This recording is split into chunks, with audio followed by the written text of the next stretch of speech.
सोचिए, क्या होगा अगर हम एक साधारण से परमाणु के प्रकाश को एक बेहद शक्तिशाली मैग्नेटिक फील्ड के बीच में रख दें?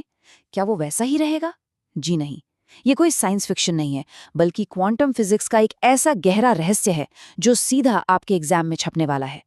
तो तैयार हो जाइए, क्योंकि आज हम इसी रहस्य को डीकोड करने वाले हैं। फिजिक्स पाठशाला की इस खास और हाई एनर्जी मास्टर क्लास में आप सभी का स्वागत है।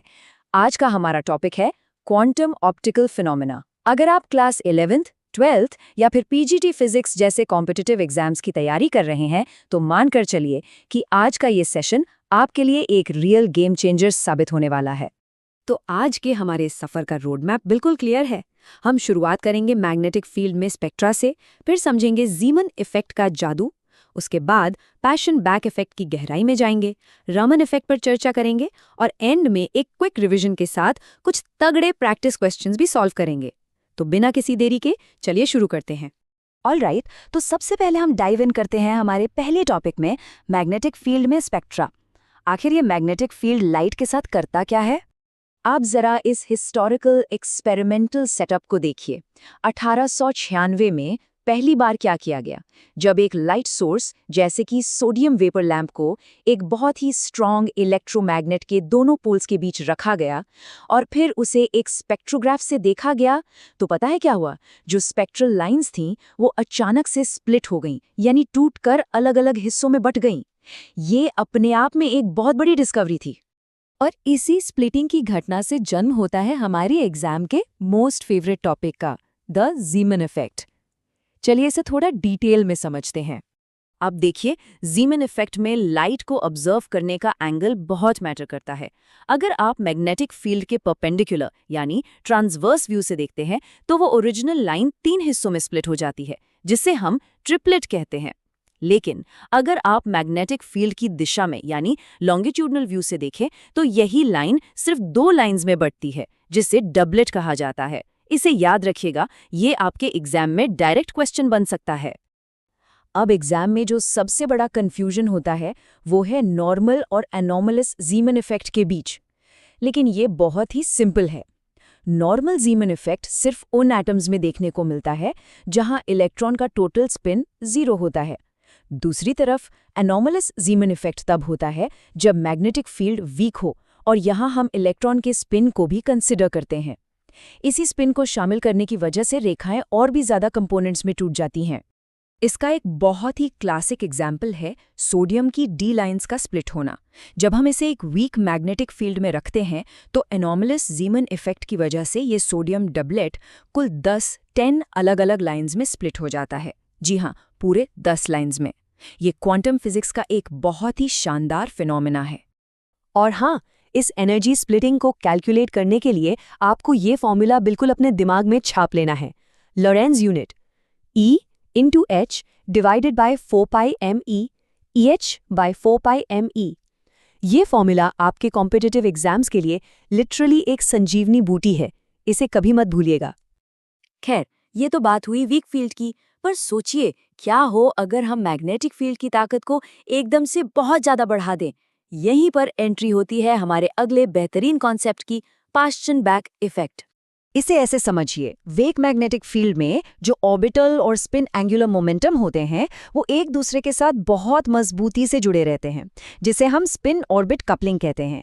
लेकिन जैसे ही आप एक अत्यधिक स्ट्रॉन्ग मैग्नेटिक फील्ड अप्लाई करते हैं, तो पाश्चन बैक इफेक्ट के चलते ये कपलिंग पूरी तरह से टूट जाती है, एकदम स्मैश हो जाती है। अब जरा इस डायग्राम को ध्यान से देखिए। जब फील्ड बहुत स्ट्रांग होता है, तो सोडियम एटम का वो कॉम्प्लेक्स एनोमलस पैटर्न चेंज होके लगभग नॉर्मल जी-मैन ट्रिपलेट जैसा ही दिखने लगता है। लेकिन अगर आप इसे बहुत बारीकी से एनालाइज करेंगे, तो पता चलेगा कि ये जो 3 लाइंस दिख रही हैं वो असल में बहुत ही पास पास स्थित डबलेट्स होती हैं। है ना कमाल की बात? इसके पीछे की फिजिक्स आपको सच में हैरान कर देगी। जब मैग्नेटिक फील्ड बहुत ज़्यादा स्ट्रांग होता है, तो L और S फैक्टर्स एक दूसरे से एकदम आज़ाद हो जाते हैं और वो बाहरी मैग्नेटिक फील्ड यानी B के चारों ओर बिल्कुल इंडिपेंडेंट होकर अलग अलग परिक्रमा या कह लीजिए प्रोसेशन करने लगते हैं। अब हम जिस टॉपिक की तरफ बढ़ रहे हैं वो सिर्फ एक थ्योरी नहीं है, बल्कि हम सभी भारतीयों के लिए एक बहुत बड़े गर्व की बात है। चलिए समझते हैं रमन इफेक्ट को।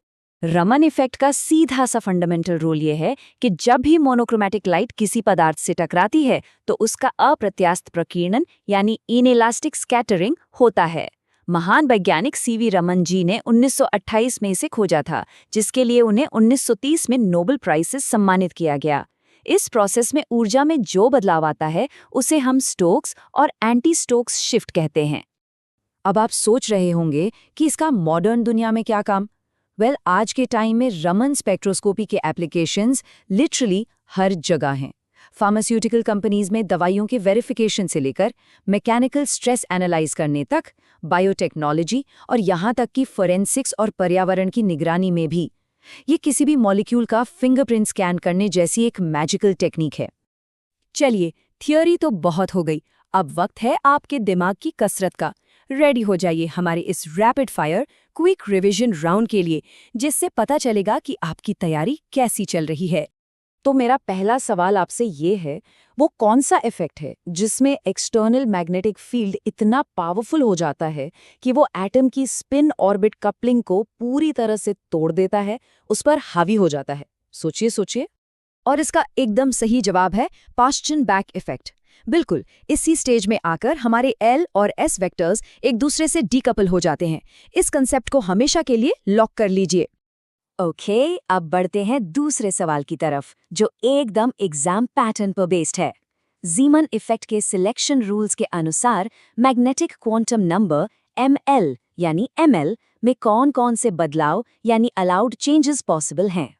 इसका परफेक्ट आंसर है डेल्टा ML इक्वल टू 0 या फिर +-1।